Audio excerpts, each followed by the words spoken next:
My name is Elena Hayes.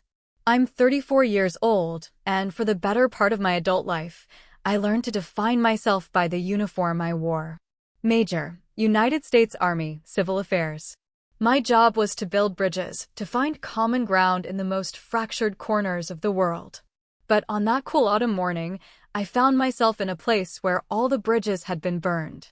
I was sitting in the witness stand of a county courtroom, the air thick with the scent of old paper and the cloying sweetness of cheap air freshener, and the only person I was at war with was my own brother. The wood of the witness box felt cold and unyielding beneath my hands. I had chosen my clothes with military precision, a simple, well-tailored charcoal gray suit. It was a shield, a silent statement of composure in the face of the chaos my brother, Adrian, was orchestrating. He stood at the plaintiff's table, a portrait of civic concern in a bespoke suit that cost more than I made in a month. Beside him, his wife, Isabel, sat with a posture of delicate sorrow, a single, perfect pearl at her throat. Adrian cleared his throat. A sound I knew from childhood meant a performance was about to begin. His voice, when it came, was a carefully modulated instrument of grief. "Your Honor," he began, his gaze sweeping across the courtroom before landing on me with a look of profound, patronizing pity. "I love my sister. It's because I love her more than words can say that I am forced to be here today." He paused, a master of timing, letting the weight of his supposed burden settle on the room.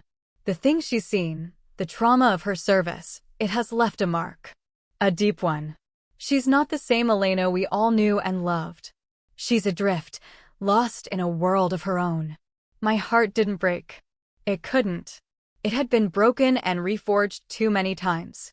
Instead, a deep, glacial coldness spread through my chest. He was taking my life, my service, my very identity, and twisting it into a tragedy for his own benefit. Then came the first exhibit.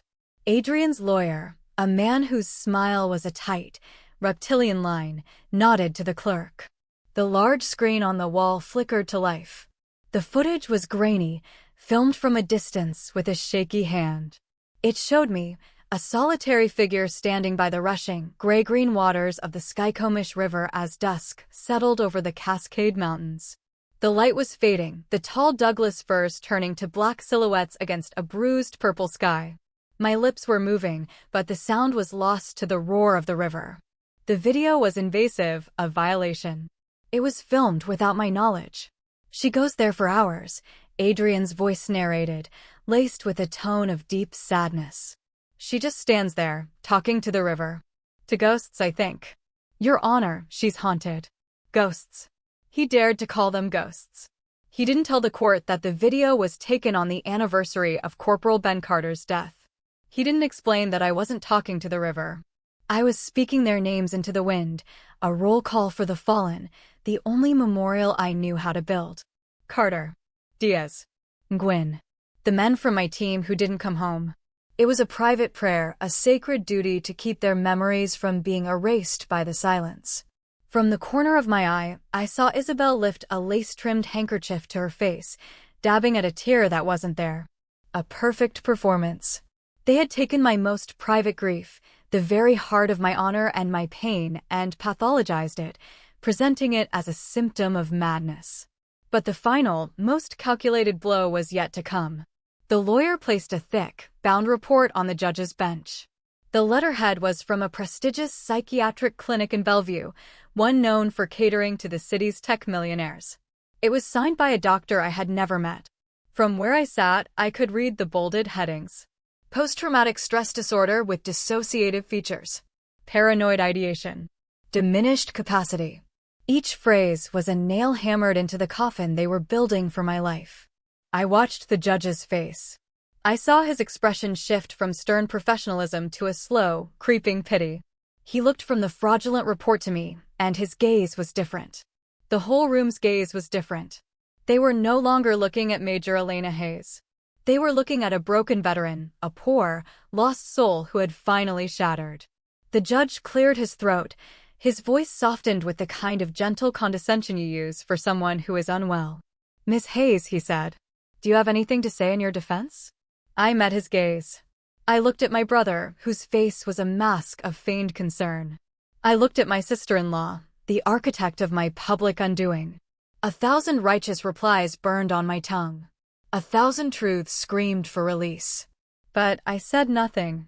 I simply sat there in perfect, unreachable silence. My silence wasn't an admission of guilt. It was the deepest contempt I could show their shabby theater. And it was the calm before a storm they couldn't possibly imagine. This wasn't the first time my brother had tried to make me disappear. It had just started a very, very long time ago.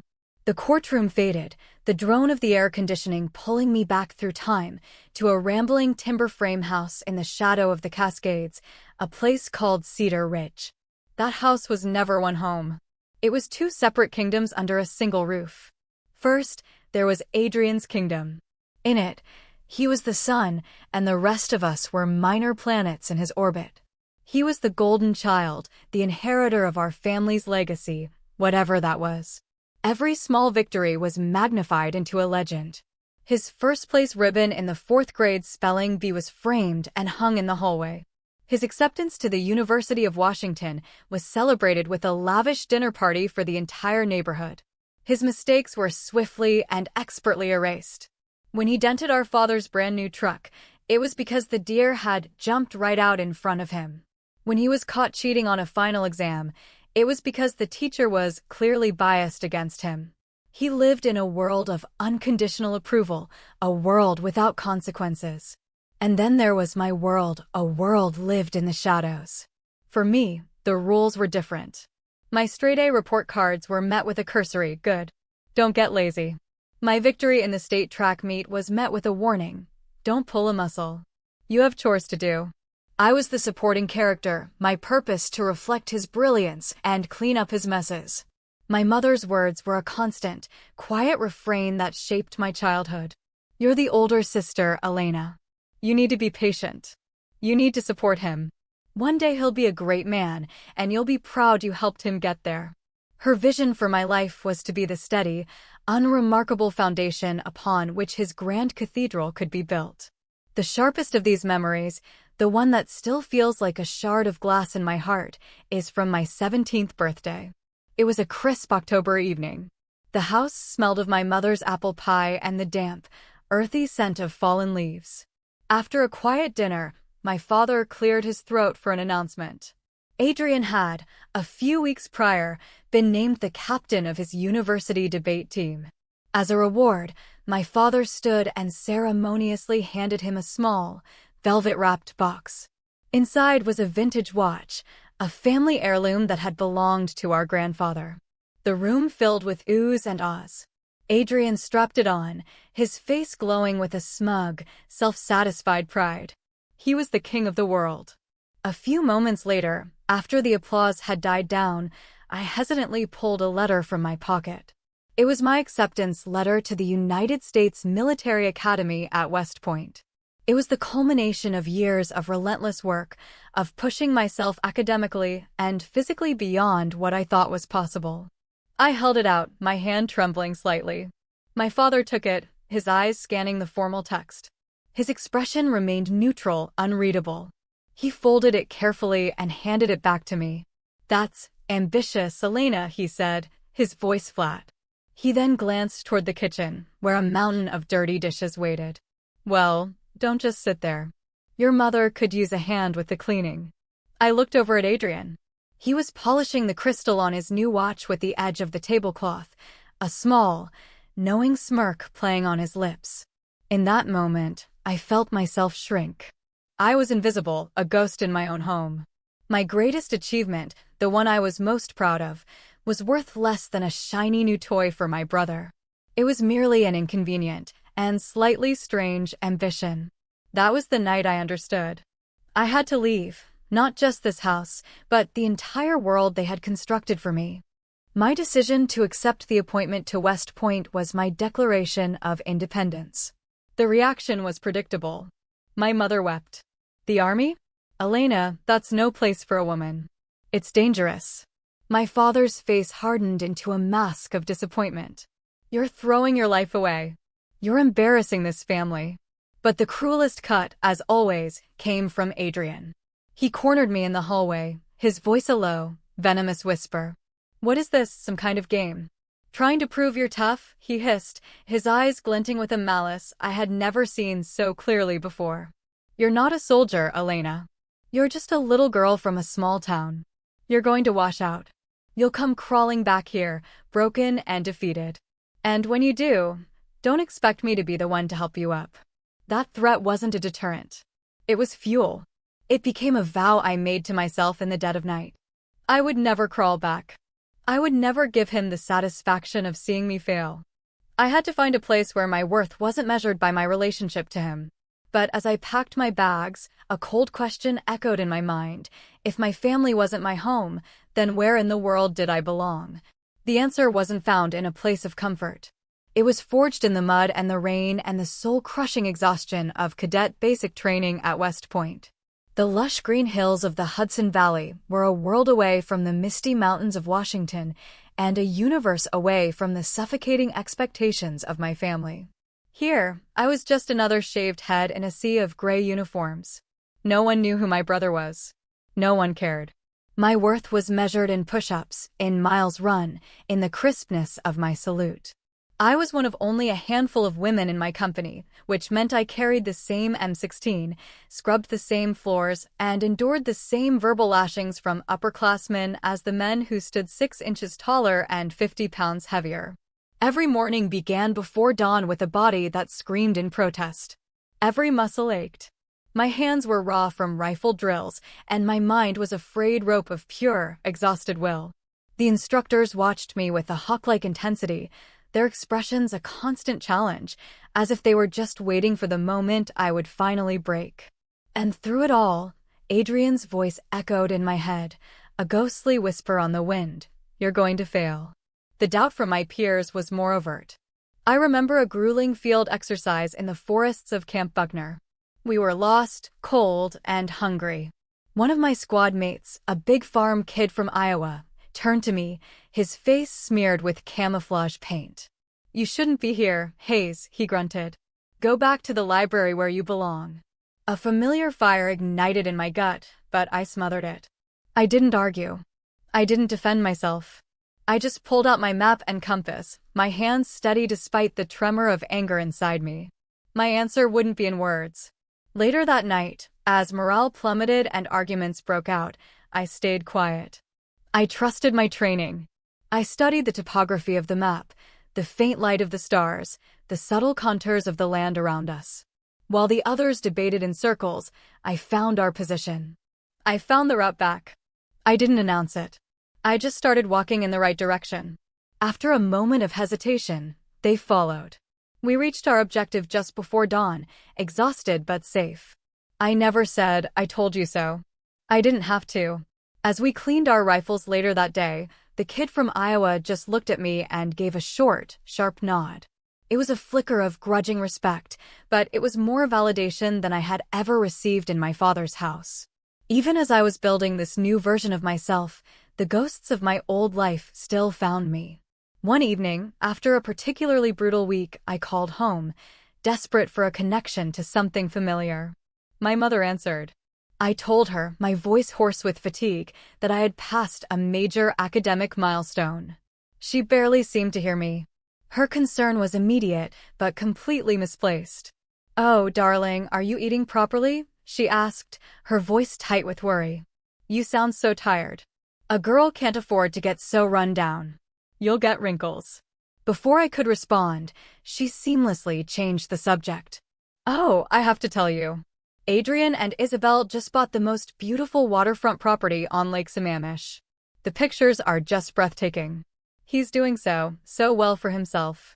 I stood there by the payphone in the hallway of my barracks, the sounds of shouting cadets and polished boots echoing around me. The chasm between my world and hers had become an impassable canyon. My struggles, my triumphs, were invisible to her, completely overshadowed by the gleam of Adrian's latest acquisition. But it was here, in the dirt and the exhaustion, that I began to find them. My real family. My family wasn't one of blood. It was one forged in the dust and danger of Kandahar Province, Afghanistan, a bond sealed not by genetics, but by shared hardship and unwavering trust. This was the place where I finally understood what it meant to belong. I remember one night with a clarity that still brings a lump to my throat. I was at a remote forward operating base, a small collection of HESCO barriers and plywood huts under a vast, star-dusted sky. The air was still humming with the tension from a rocket attack earlier that day. The blast had shaken more than just the compound walls.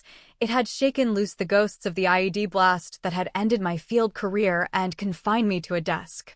I was sitting alone in the makeshift operations center, a tent filled with the glow of computer monitors and the constant smell of diesel fuel. I was trying to hold myself together, fighting the invisible war inside my own head, when my commanding officer, Colonel Marcus Thorne, walked in. He was a quiet, unassuming man from Montana, with kind eyes that had seen too much. He didn't ask if I was okay. He didn't offer any of the empty platitudes people use when they're faced with a pain they can't understand. He simply poured himself a mug of the terrible, gritty coffee, pulled up a chair across from me, and sat. For a long moment, we just existed in that shared silence.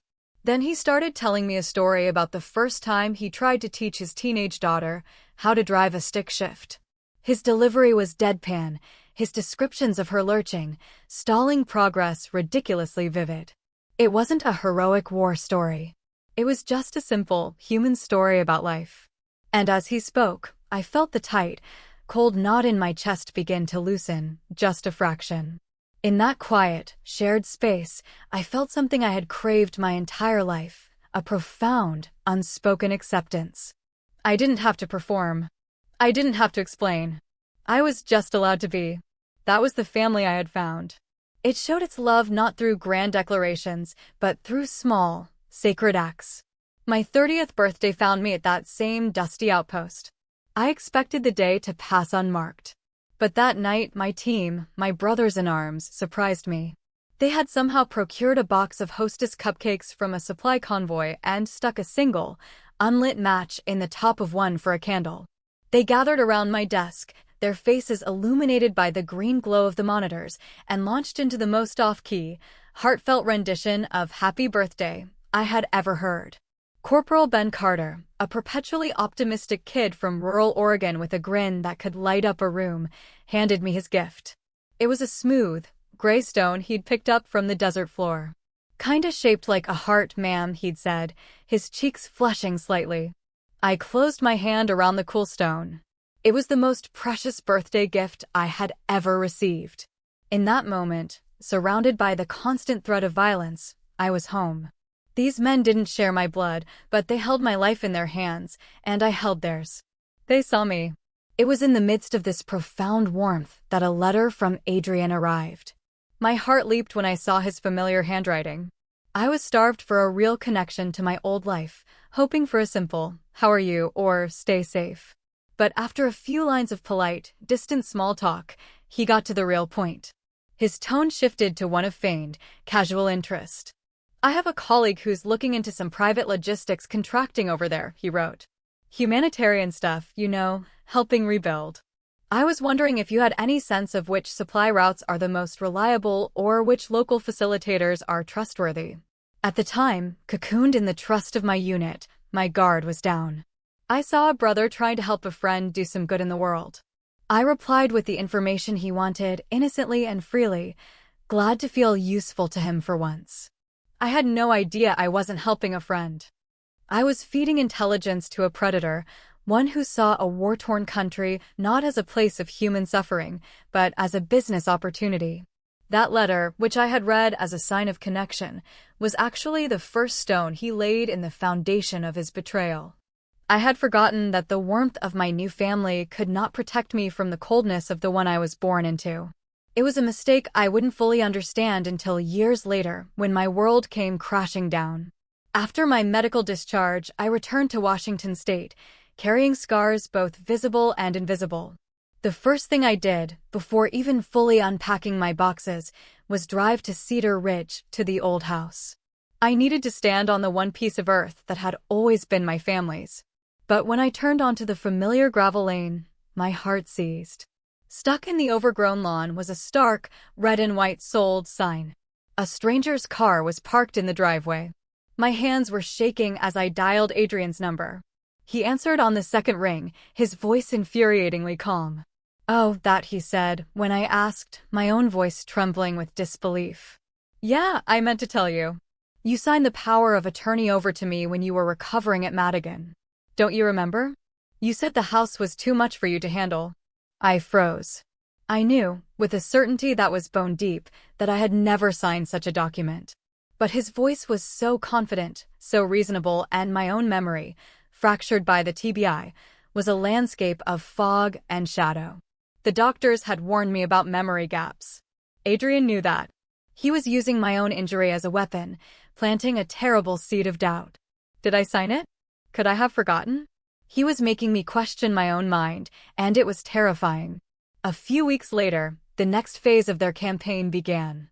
Isabel called, her voice sweet as honey, inviting me to a charity luncheon at her yacht club.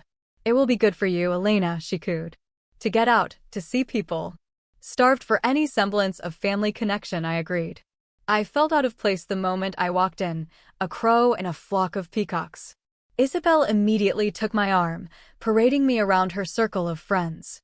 "Everyone, this is my heroic sister-in-law, Elena," she announced, her smile dripping with manufactured sympathy. "She's just back from Afghanistan. She's been through so much, so we all need to be very gentle with her." Her words coated me in a sticky layer of pity. She treated me like a fragile artifact, a wounded creature to be handled with care. I wasn't a person to them. I was a project, Isabel's personal reclamation project, a way for her to display her own compassion. The final act was staged a week later. Adrian and Isabel came to my small apartment, bearing a gift basket overflowing with organic juices and gluten-free crackers. "We're worried about you, Elle," Adrian said, placing a heavy, proprietary hand on my shoulder. "The nightmares, the memory lapses. You can't go through this alone." Isabel chimed in, her voice a soft, concerned whisper. "There's an excellent doctor, a friend of my father's. He specializes in helping people readjust. It's just a conversation, nothing intimidating." I was tired. I was lonely. And the seed of doubt about the house sale had taken root. Exhausted and vulnerable, I agreed. The meeting wasn't in a clinic, but at a quiet corner table in a cafe, designed to feel safe. The man was kind, his questions gentle. And I, desperate to be understood, opened up. I spoke of the guilt, the grief, the feeling of being a ghost haunting my own life. I told him about Ben Carter. I laid my soul bare. I never saw the tiny recording device resting beside his phone. I never imagined that my most vulnerable confessions were being captured, edited, and weaponized, transformed into evidence for a battle I didn't even know was coming. The trap had been set with loving, careful precision, and I had walked right into it. The declaration of war arrived on a Tuesday afternoon. It wasn't a phone call or a text. It was a thick, formal envelope delivered by certified mail. Inside was the court summons. I sank onto my sofa, the papers trembling in my hand. A petition to establish legal guardianship over Elena Hayes. The fake psychiatric report was attached, its clinical terms a grotesque parody of the pain I had shared in confidence. It was all there, a meticulously crafted legal assault. Every concerned call from Isabel, every worried visit from Adrian, was part of this. A cold-blooded campaign to have me declared legally incompetent, to turn me, a major in the United States Army, into a ward of the state, with my brother as my keeper. They didn't just want my inheritance. They wanted my life. As if on cue, my phone rang. Adrian's name flashed on the screen. A cold calm washed over me. I answered. The mask was gone. The concerned brother was replaced by the man who had been lurking underneath all along. "You got the papers then," he said, his voice cold and flat. "Just sign the waiver, Elena. Make it easy on yourself. This is for your own good." A strangled, bitter laugh escaped my lips. "My own good? You call this for my own good?" "Yes," he said, his voice rising. "You're not well. You need someone to look after you." "No," I said, the words small but solid as a rock. "I won't sign anything." And then the monster broke free. "Don't you dare take that tone with me," he roared, his voice exploding through the phone. You're nothing but a broken soldier, Elena. A damaged, pathetic burden. You should be thanking me for even bothering with you." He slammed the phone down. The silence that followed was deafening. His words echoed in the small apartment. Broken soldier. Damaged. Burden. He had taken my service, my sacrifice, the very core of my identity, and twisted it into a slur. That was the line. The final, unforgivable boundary. The hurt, sad, confused part of me died in that moment. Something new, something cold and hard and clear, took its place. My eyes fell upon my bookshelf. There, tucked away, was the smooth, heart-shaped stone Ben Carter had given me. I picked it up, its familiar weight a comfort in my palm. I thought of Ben, of his easy grin and his unwavering belief in the good of our mission. I thought of my oath, the one we had all taken, my hand raised, my voice clear and strong. I will support and defend the Constitution of the United States against all enemies, foreign and domestic. Domestic. In that instant, the fog of pain and confusion vanished, burned away by a righteous fury. Adrian wasn't just a cruel brother. He was a domestic enemy. An enemy to my freedom, my honor, my very identity. The hot, chaotic rage inside me cooled and solidified, transforming into something sharp and focused. There were no more tears. There was only resolve. I was not going to play his game. I was going to change the battlefield. I pulled out my phone, my movements calm and deliberate. It was time to call my real family. My finger hovered over the name. Colonel Marcus Thorne. I would not be broken. I would not be silenced. This was no longer a family dispute. This was a mission. My call to Colonel Thorne at his new post at the Pentagon was not one of panic. The grief and rage had cooled into a laser-focused objective. I spoke to him the way I was trained to, delivering an intelligence report, clear, concise, and devoid of emotion. "Colonel, this is Major Hayes," I began. "I have credible reason to believe a U.S. citizen has engaged in defense contract fraud related to Operation Enduring Freedom, possibly using my compromised credentials. This same individual is currently attempting to have me legally declared incompetent to silence me." There was a brief, crackling silence. Then his voice came back, solid and unwavering. "I understand, Major. Send me everything you have. Encrypted channel. We'll handle it. We'll handle it." Those 3 words were a lifeline. I was no longer a lone, isolated target. I was part of a team again. My small apartment became a command center. I worked around the clock, fueled by black coffee and a cold fire of purpose. With the help of a quiet, brilliant cybersecurity analyst Colonel Thorne assigned to my case, I began to excavate my brother's life. This was my new battlefield, and the truth was my weapon. We traced IP addresses from my stolen credentials back to a laptop in Adrian's sleek Seattle office. We cross-referenced shipping manifests with his financial records. We unraveled a complex web of shell corporations, each one designed to launder money from fraudulent government contracts. He hadn't just been doing business, he had been war profiteering. The most painful discovery came late one night, my eyes burning from the screen. It was a digital timestamp. Adrian had first accessed the secure military logistics system on the same day our mother had passed away 2 years earlier. I remembered that day with agonizing clarity. I had been in a debriefing in Afghanistan, and I had called him, my voice thick with grief, desperate to connect with the only family I had left. While I was pouring my heart out to him, he had been using my moment of profound vulnerability as a cover to commit his crimes. The final, damning piece of the puzzle came from an unexpected source. A retired master sergeant who had served as a logistics NCO in Kandahar had always had a bad feeling about a particular shipment. He'd kept a personal copy of the manifest. He emailed it to me. I opened the file. There it was, a shipping invoice for a large consignment of emergency medical supplies, including QuikClot combat gauze. And at the bottom, a forged digital signature. My signature. A handwritten note in the margin, initialed by a subcontractor I now knew was one of Adrian's shell companies, authorized a last-minute diversion of half the cargo to a private warehouse. My blood ran cold. I knew the date on that manifest. It was the day our patrol was ambushed. The day we were desperately short on trauma supplies. The day I held Ben Carter in my arms as he bled out because we didn't have enough of the very gauze that was on that diverted shipment. It all clicked into place. The lies, the stolen money, the fake concern, it all led back to this. To the death of my brother-in-arms. My fight was no longer just for my name or my freedom. It was for Ben. I printed everything. The financial records, the IP logs, the damning manifest, and an official letter from the Department of Defense Inspector General's office, formally opening an investigation. I slid the thick stack of paper into a simple manila envelope. Inside wasn't just evidence. It was justice. We were back in the courtroom. After Adrian's lawyer finished his smarmy, confident closing argument, the judge looked at me with an expression of weary pity. He had bought their entire story. "Miss Hayes," he said, his voice gentle. "This is your last opportunity. Do you have any response?" All eyes were on me, expecting tears or a desperate, incoherent plea. I looked at Adrian and Isabel, who watched me with the triumphant gleam of predators who had cornered their prey. I didn't say a word.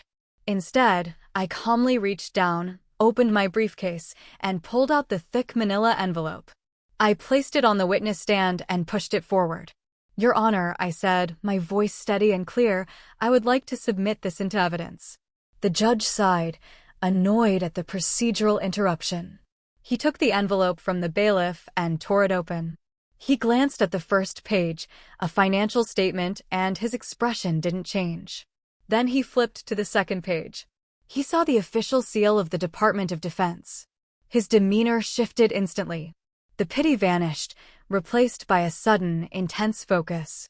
He began to read, his fingers, which had been tapping idly, now trembling slightly as they turned the pages.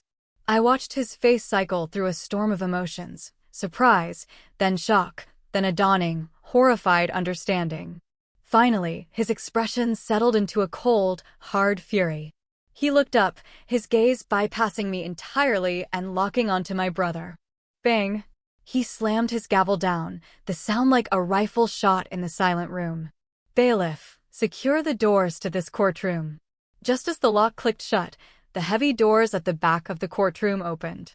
Colonel Thorne, dressed in his full-service uniform, entered, followed by two stern-faced military police officers. He strode to the front, gave a crisp salute to the judge, and then turned to face my brother. "Adrian Vance," Colonel Thorne declared, his voice ringing with an authority that filled every corner of the room. "You are hereby detained pursuant to an investigation by the Department of Defense and the Federal Bureau of Investigation for violations of the False Claims Act, wire fraud, and conspiracy to commit fraud against the United States." Adrian's face went chalk white. "This is insane," he stammered, looking wildly from Thorne to the judge.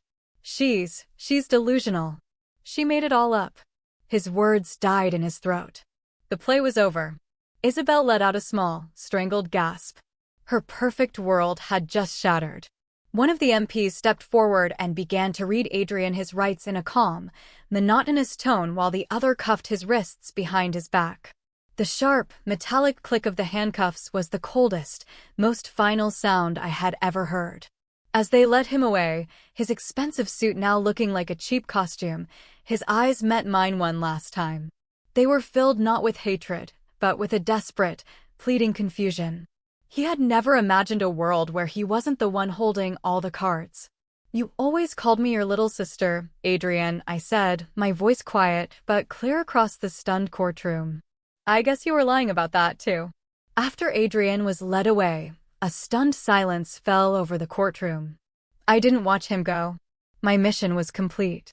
I simply stood, gave a single, grateful nod to Colonel Thorne, and walked out, the heavy doors closing behind me with a soft, final thud. I didn't feel the rush of victory I had expected. There was only a vast, hollow emptiness, the profound, ringing quiet after a battle is won. Victory, I was learning, always tastes a little like loss. I didn't go home.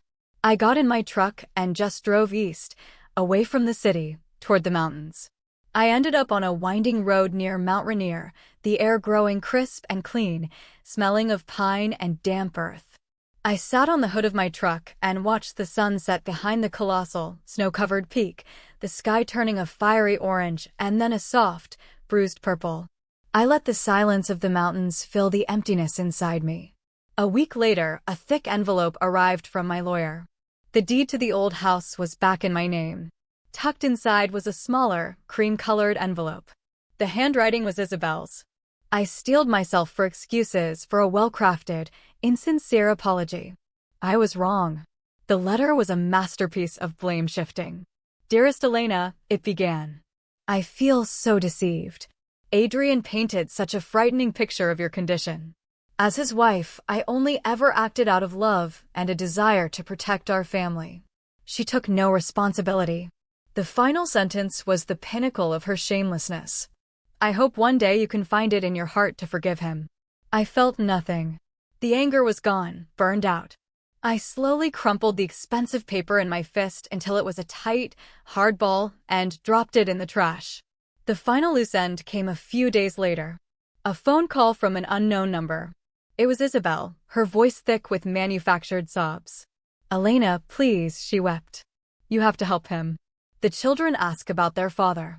He's your brother. I let her speak, the words washing over me like meaningless static. When she finally paused for breath, I took a deep, steadying breath. My voice was calm and clear. Isabel, I said, you are no longer a part of my life. Please do not call me again. I hung up and blocked the number. It wasn't an act of hatred. It was an act of self-preservation. A necessary boundary. A closing of a book that should have been shut long ago. With the settlement money from the civil suit I filed against Adrian's estate, I could have moved anywhere. Instead, I went home. Back to the plot of land at the foot of the Cascades. But I didn't rebuild the old house. Its foundation was tainted. I tore it down and started over. I built the outpost. It wasn't a single house, but a series of simple, timber frame cabins with wide porches and large windows that looked out at the mountains. It was a place for veterans to come and breathe. A place to be silent without being judged. A place to find the quiet after their own battles. Every day, I worked the land. I learned to plant a garden, to mend a fence, to split wood for the winter. My hands, once trained to hold a rifle, were now calloused and stained with the soil of my home. My soul, for the first time, felt clean. Psychologists call it post-traumatic growth, the idea that surviving adversity can lead to a profound positive transformation. My scars were no longer just marks of pain. They were a map that had led me here. One morning, just before dawn, I was sitting on the porch of the main cabin, a warm mug of coffee in my hands, watching the sun begin its slow ascent over the peaks. A young Marine who had barely spoken a word in the week he'd been here came out and sat in the chair beside me. We sat in comfortable silence for a long time, just watching the day be born. Then he quietly pointed to a small, hand-carved wooden plaque I had hung over the door. It was a quote not from scripture, but from a poet I'd come to love. The world breaks everyone, and afterward many are strong at the broken places. I've been feeling pretty broken, Major, he said, his voice raspy from disuse. But I think this is one of those places. I looked at him, at the dawning light catching the rugged lines of his young face, and a genuine, unforced smile spread across my own. The hollowness inside me was gone, replaced by a quiet, steady warmth. Me too, son, I said softly. Me too. Adrian had tried to erase me. He had tried to take everything until I was nothing. But in the end, his cruelty had only helped me find my true mission. He took my family, but he gave me a far bigger one in its place. And that is the story of how I learned that the strongest bridges are not the ones we build between nations, but the ones we build between broken souls, in the quiet, healing places of the world.